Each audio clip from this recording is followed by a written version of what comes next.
Llaw ar y lliw.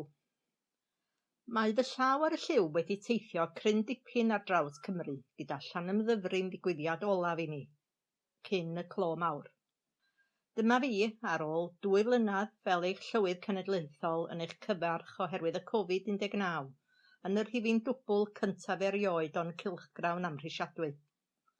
Mae'r 2 flynedd wedi hedfan, wedi bod yn brysur a phleserus, gyda sawl newid wrth i'r mudiad esblygu. Mae gan pob aelod gyfraniad gwerthfawr i'w wneud i'n mudiad, a pheidiwch ag anghofio hynny.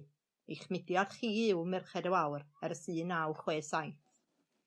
Yn sicr, dros y 6 mis diwetha, mae doniau a charedigrwydd ein haelodau wedi eu hamlygu ac wedi gwneud gwahaniaeth yn ein cymunedau. Diolch i chi gyd yn ddiwahân.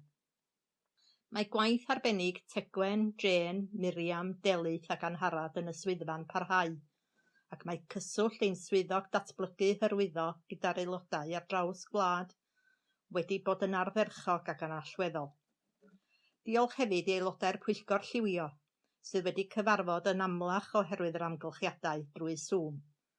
Yn yr un modd y Pwyllgor y Wawr fis Mehefin.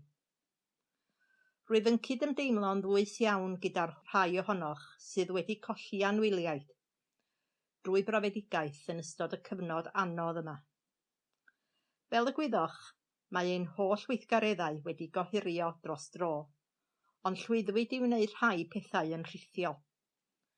Cynhalwyd ein cyfarfod blynyddol ar Wyl Haf ar Fair 1915, ac fe gafwyd ymateb cadarnhaol iawn, a braf oedd cyhoeddi bod cynnydd arwyddocaol iawn yn ein haelodaeth. Cafwyd yr wyl lenyddol hefyd fis Gorffennaf. Yn ystod eisteddfod tir urdd ar S4C, cawsam gyfle i ddanos stondin o nwyddau a'r lluniau o gyn eisteddfodau. Oherwydd penderfyniad yr Eisteddfod Genedlaethol i ohirio, cafwyd trafodaeth ar Zoom ar sut oedd Merched y Wawr am symud ymlaen. Fel y mae'r rhan fwyaf ohonoch yn siŵr o wybod bellach, penderfynwyd yn unfrydol yn y Pwyllgor Lliwio fel mod yn parhau yn llywydd cenedlaethol hyd at 31 o Awst 2021. Felly, byddaf yn urddo Jill Lewis i'r swydd yn Nhregaron ym mhen y flwyddyn.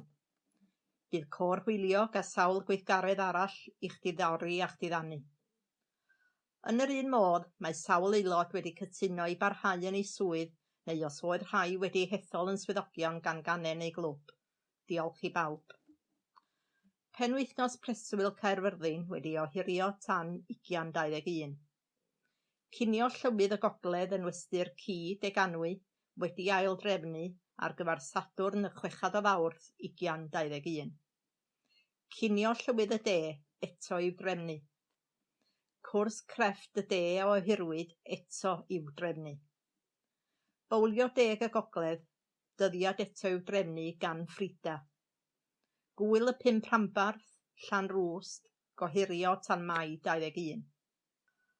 Mae'r sioe fawr Llanelwedd wedi ei gohirio, ond bydd Sir Clwyd yn parhau fel noddwyr yn 2021. Nid oes penderfyniad wedi ei wneud eto am y cwis hwyl cenedlaethol sydd i'w gynnal mis Tachwedd. Yn yr un modd, does dim cyhoeddiad hyd yma ar gyfer y ffair Euaf. Oherwydd natur ein gweithgareddau, bydd rhaid aros i glywed beth fydd arweiniad ein llywodraeth yn Nghaerdydd cyn meddwl am ail gynnull yn ein canhennau a'n clybiau a threfnu gweithgareddau. Symudwn ymlaen gyda'n gilydd yn ymarferol, diogel a doeth. Rwyf yn llongyfarch pawb sydd wedi ymdopi gyfathrebu ddigidol ar lefel canen, clwb, rhanbarth a phwyllgorau lliwio, staff a chylchgrawn y Wawr yn genedlaethol. Wrth ddwyrddo yn llywydd cenedlaethol, dywedodd Dr Esyll Jones cyn lywydd 2008-2010 wrthyf. Fe ddaw heriau. Nid yw'r mudiad erioed wedi gorfod ymdopi fel eleni. Gyda'ch cefnogaeth anhygoel, gobeithio fy mod wedi eich arwain, wedi bod yn gymorth ac yn gefn wedi ymateb yn gadarnhaol yn y sefyllfa ddyrus iawn sydd ohoni. Braint aruthrol yw'r gweithredu fel eich llywydd, a gyda'n gilydd gwelwn eto obaith i'r dyfodol.